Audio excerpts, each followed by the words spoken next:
ሰላም እንደምናችሁ ወዳጆቼ። ዛሬ አንድ መረጃ ወደ እናንተ ይዤ መጥቻለሁ። ይህ መረጃ በብዙ ድካም የተገኘ ነው። እናንተም ይህን መረጃ በደንብ እንዲደርሳችሁ የዩቲዩብ ቻናሌ ቤተሰብ እንድትሆኑ ሰብስክራይብ፣ ላይክ፣ ሼር፣ ኮሜንት እያደረጋችሁ ሌሎችንም እንድትጋብዙ ነው። በተጨማሪም ሌሎችንም እንደዚህ በጣም ሂድን የሆኑ መረጃዎችን ወደ እናንተ አድርሳለሁ።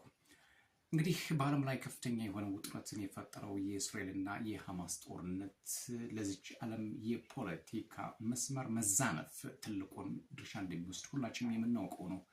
እንግዲህ ታላላቅ የዓለማችን መሪዎች፣ ታላላቅ ምሁራን፣ ፖለቲከኞች ተሰበሰቡ፣ ታላላቅ ተቋማትን ተሰበሰቡ፣ ዓለም አቀፍ የወንጀለኞች ፍርድ ቤትን ጨምሮ ተሰበሰቡ። ግን ምንም መፍትሄ አልመጣም። በዓለም ላይ ምክንያት ሳይሆን ጉልበት የሚያሸንፍበት ዘመን ላይ ደርሰናል። በዓለም ላይ ሞራል ሳይሆን ገንዘብ የሚያሸንፍበት ዘመን ላይ ደርሰናል እና የእስራኤል ድርጊት እና የአሜሪካ እንቅስቃሴ በተለይ በመካከለኛው ምስራቅ የራስን ጂኦፖለቲካዊ ጥቅም ከማስከበር አንጻር ብዙ ስህተቶች እየተፈጸሙ ነው። ብዙ ነፍሳት እየጠፉ እንደሆነ የሚታወቅ ለመናገር የፈለግኩት ዛሬ ምንድን ነው፣ ሐማስ ወደዚህ ድርጊት እንዲገባ ምን ገፊ ምክንያቶች አጋጠሙት የሚለውን ከአንድ ዳዊት ከሚባል ጓደኛ የጀርመን ሀገር የሚኖር የሰጠኝ መረጃ በጣም ስለገረመኝ ነው ለእናንተ ላጋራችሁ የፈለግኩት።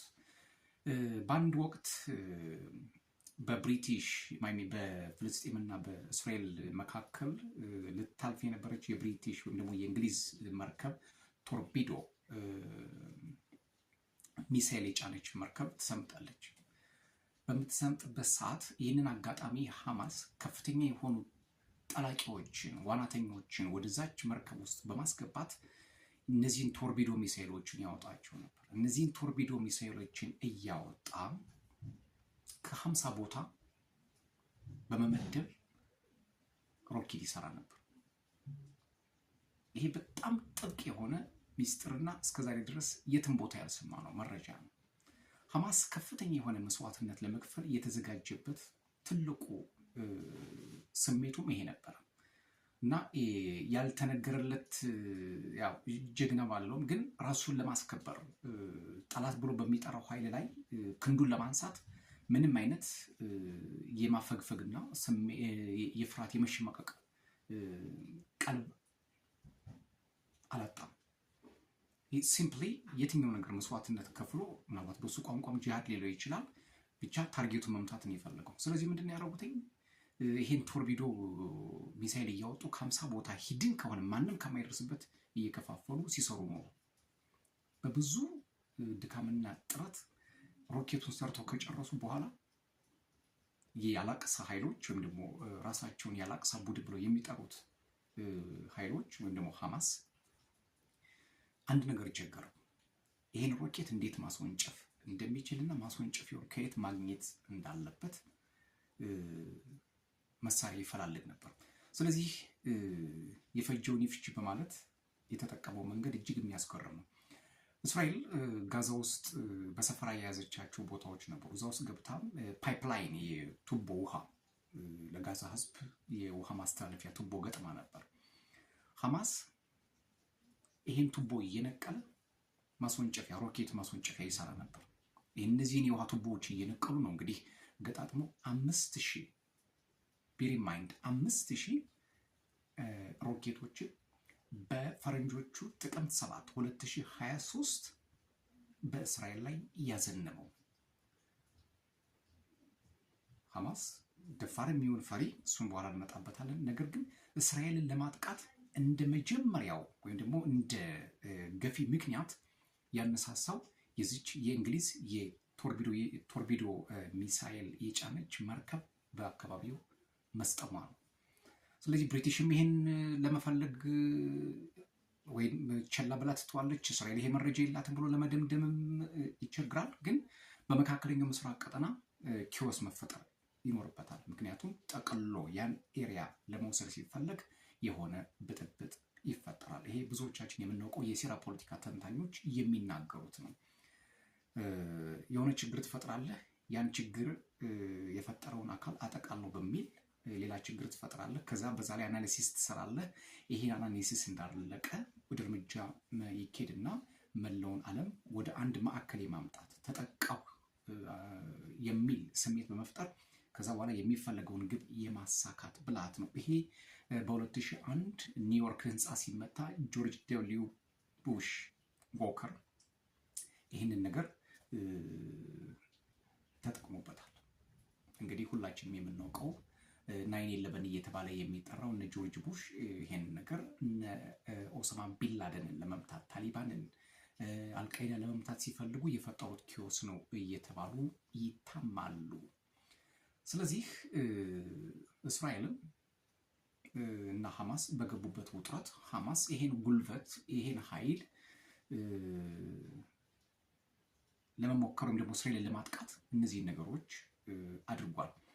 ነገር ግን ሐማስ አትርፏል የሚለው ጥያቄ ደግሞ ሌላ ነው። ሐማስ እንግዲህ በተለያየ ፖለቲካ ሚዛን ብናየው ሐማስ እያተረፈ አይደለም። በጣም ስማርት ጭንቅላት ያላቸው ሰዎች ነው የሞቱበት። ታላላቅ ሰዎች የሚባሉት የቡድኑ ቁልፍ አመራሮች ናቸው መስዋዕት የሆኑበት። ከአመራሮቹ ባሻገር አስገራሚው ነገር ደግሞ በጣም ምንም የማያውቁ ህፃናት፣ አረጋውያን፣ ሴቶች፣ ወጣቶች የረገፉበት ጋዛን ለመገንባት 600 ዓመት 300 ዓመት 30 ዓመት 40 ዓመት የሚባሉ የተለያዩ መላምቶች እንዲመጣ ጋዛ ያችን የመሰለች ከተማ መልከጥፉ እንድትሆን ያደረጋት ሐማስ በደም ፍላት በጉልበት ተነስቶ የጀመራት እሳት መካከለኛው ምስራቅን እስካሁን ድረስ እየለበለበችው ትገኛለች። እስራኤል እስከዚህ የፖለቲካ እንቅስቃሴ ውስጥ ወይም ደግሞ ሐማስን እንዲህ በማድረግ በፓለስቲኒያንስን ወይም ደግሞ ፍልስጤማውያንን እንዲህ በመቀጥቀጥ ዘር ማጥፋትን ምን በለው በማድረግ የተለያየ እርምጃ በመውሰድ ከመካከለኛው ምስራቅ ቀጠና ራሷን አጉልታ ታወጣለች ወይ ብሎ መጠየቅም ያስፈልጋል።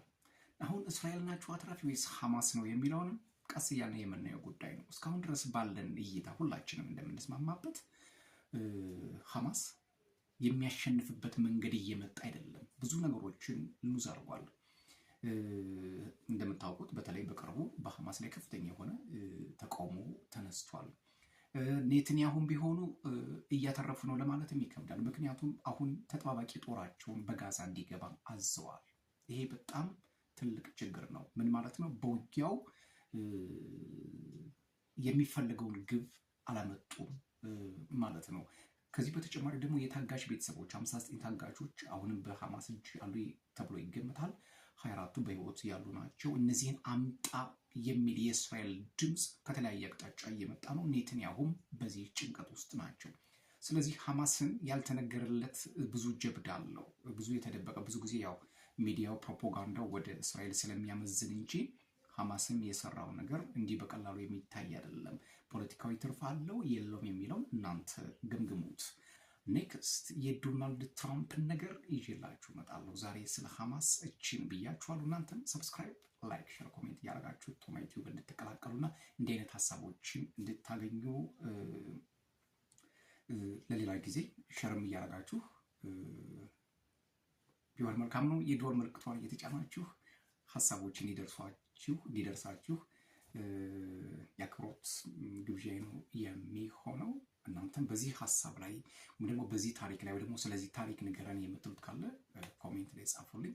እኔ ከተለያዩ መጽሐፍትና ከሰዎች ፈልጌ ወደ እናንተ ፎርዋርድ አደርጋለሁ። ሰብስክራይብ። ሰላም።